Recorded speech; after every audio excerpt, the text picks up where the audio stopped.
Hey, hello, my name is Jacqueline. I am a private jet flight attendant. Welcome back to my YouTube channel, Jacqueline Travels, where I cover all things flight attendant related.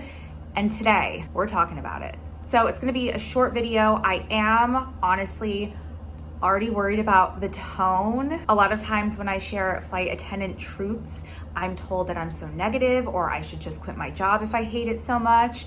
And I don't hate my job. Otherwise, I would not have been a flight attendant for the past 10 years that I've been a flight attendant. But there's a huge misconception about the flight attendant job, and I'm just trying to be truthful when I share these things with you all. So the reason that I'm filming this video today, and you'll have to excuse the appearance, I did the best I could, but I'm tired and it's humid where I am. But the reason for my video today is because I recently got a comment on one of my posts, and it was just pictures of a layover that I was on great destinations. We are lucky as flight attendants that we go on great destinations. But it said, oh my gosh, that is my dream job. And that comment really got me thinking, is flight attendant life really your dream job?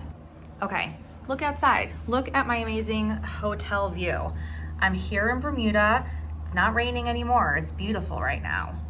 But I was up at 1 o'clock in the morning to get myself to Bermuda. And that's okay. We work all different hours. I had the late morning and the afternoon and the evening to myself. I'm not doing any other flying today. But not having a normal structured sleep schedule is not something a lot of people can handle.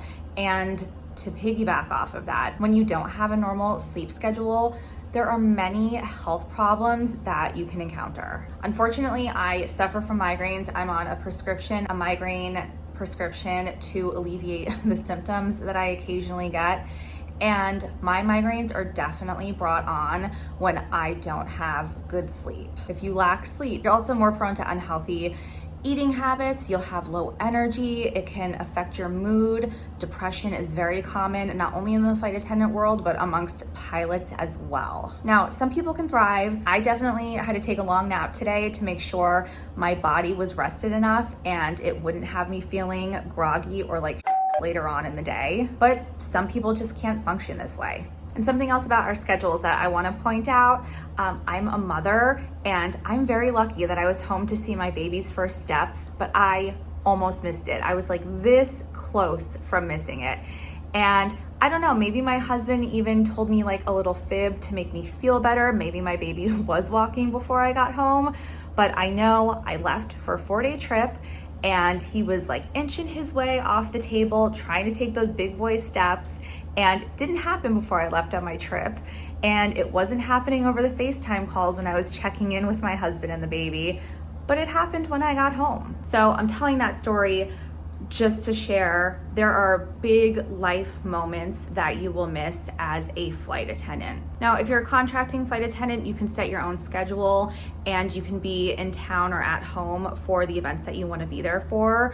But we don't always have that flexibility if we are full-time Part 135, 121, or Part 91 of flight attendants. We are the help, and when our people want to go places, we have to go when our people want to go. And it's not just baby's first steps that you're missing. You'll miss friends' weddings, graduations, birthdays, just big life events. It's just bound to happen in this position. I unfortunately was not home when my sweet baby cat needed to be put down. I was on a layover and I didn't get to say bye to my cat Lola, who I had for the past 16 years of my life. I'm very lucky. My company did try to get me home for that, but it was a moment that I missed. If you work a more normal schedule, or even if you work from home or in the city that you live, if something big like that comes up, you can probably get home for that.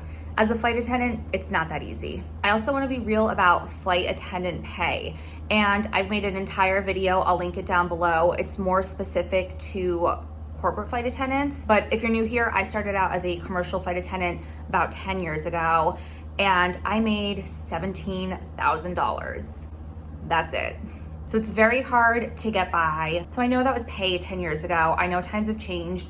I know contracts have definitely gotten better, but your first few years of flying, especially if you're on reserve, it is hard to make those big bucks. And then even on the corporate side, we are compensated more fairly. But if you are a contract flight attendant, you might not be booking regular work, or you may have just paid the $5,000 that it costs to get certified to start your flight attendant career, and you might not be booking work, and $5,000 is a lot of money to be out without any money coming in. All right, let's talk about relationships, because this is a big one that came up, not so much now, but earlier in my career, and maybe that's because I was younger, but oftentimes I was asked, well, how can you have a successful relationship if you're always traveling? And I met my husband before I was a flight attendant, and it took a lot of work, it took a lot of creativity for us to be able to see each other in those early years. And then there's also the reputation of pilots and flight attendants hooking up. So a good relationship, you're gonna wanna put in the time, but you are also gonna have to have a lot of trust. And it's not just on the flight attendant side, your partner has to also trust you. Things have been